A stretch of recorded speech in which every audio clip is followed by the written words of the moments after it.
Duhai bonda,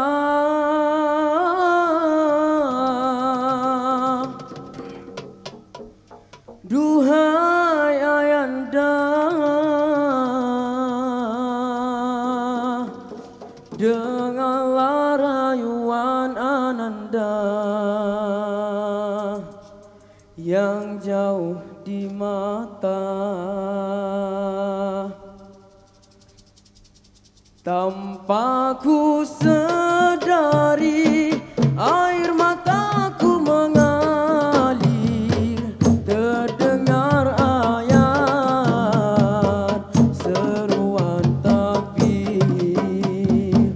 Betapa daku gembira jika di samping keluarga di pagi mulia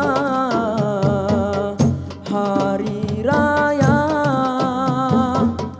kan ku sujud di kakimu bila kita bertemu, kan ku cium tanganmu, ku pohon restumu.